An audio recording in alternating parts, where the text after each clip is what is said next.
Xo'sh, o'rtoqlar, assalomu alaykum. Taksi haqida gapiraylik. Xo'sh, ko'p savollar bo'ladi. Hozir taksi sezoni keldi. Bugun oxirgi kun taksni topshirish davlatga. Lekin nima olsa ham bo'ladi-yu. Cho'zdirsa bo'ladi-yu. Mayli, bu отдельный tema. Xo'sh, taksda menga savollar keladi. Men Meksikadan kelganlar ko'p shu savolni beradi. Yo, men shu eshitdik, agar taksni yaxshi berishimiz kerak, soliqni foydasi bo'lar ekan sudda. Shuning uchun odamlar bor, kerakligidan ortig'i bilan to'laydi-da. Bu xato narsa. Agar siz ishlab turib, ishlagan pulingizni yashirsangiz, davlatga hisobot bermasangiz, men shuncha ishladim deb hisobot bermasangiz, mana shu yomon. Lekin hisobot berib, mana shuncha ishladim, keyin o'zi chiqarib beradi.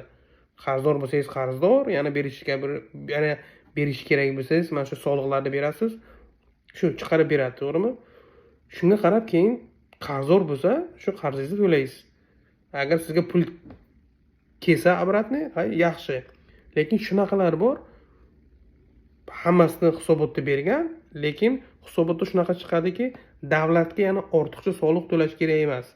Ili unga nabrot davlat pul beryapti. Sen ko'p soliq to'labsan, shuning uchun men san chegaradan o'tganini qaytarib beradi, ortiqchasini.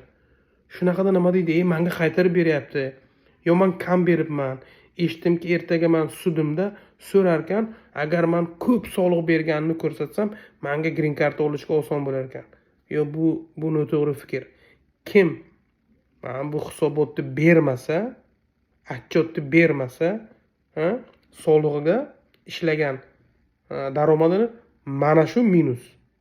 Lekin siz ishlagan narsangizni ko'rsatib davlatga bersangiz, mana shuni o'zi shu, mana bu odam ishlayapti, soliqlarni beryapti degan ma'noni nimani ko'rsatadi.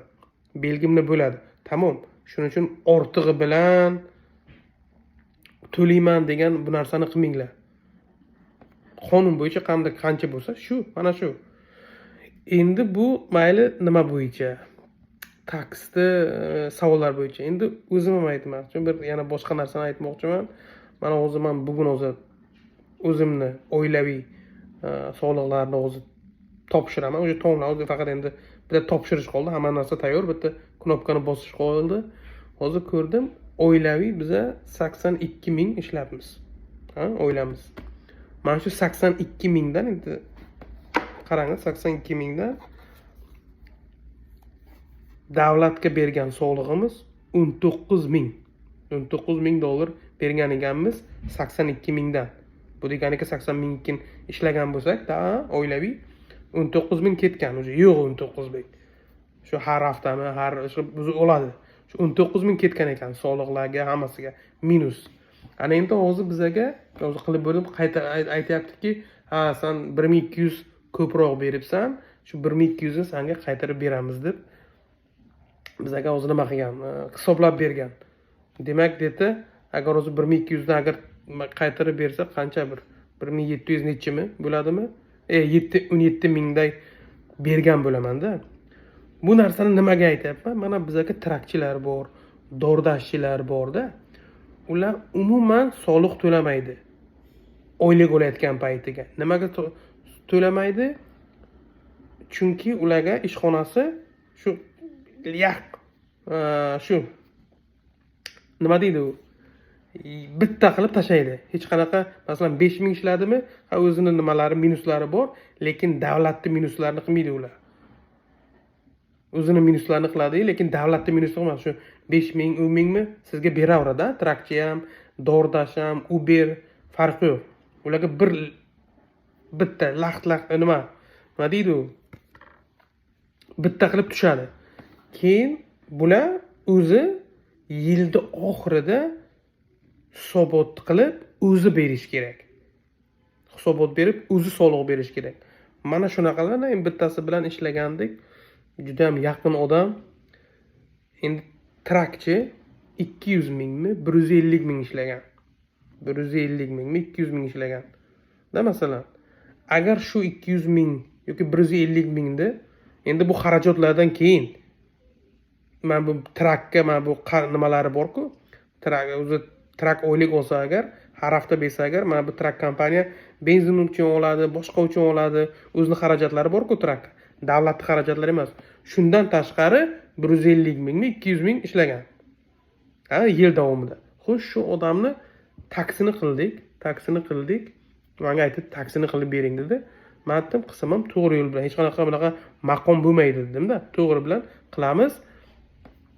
Keyin bu to'g'ri qilganimizni sababi ham endi unga nimaga to'g'ri qilish sababi hech qanaqa maqomsiz nimaga kerak edi? Chunki uy olmoqchi edi. Uyda olmoqchi bo'lsangiz, bankka ko'rsatish kerak mana oyligim mana 100 ming, 200 ming deb ko'rsatsangiz, sizga ko'proq nima beradi? Ko'proq summaga qarz beradi. Maqsad shu deydi. Xo'sh, endi uni taksini qildikmi? Shu 150 mingmi, 200 ming ishlagan. Shunda ham 30 ming chiqdi.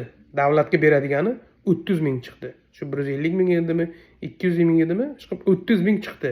Davlatga beradi. Shuni 30 mingni berdik. Hammasi chotki bo'ldi. Kerak bo'lsa, unga men shu 30 mingni qarz berganman.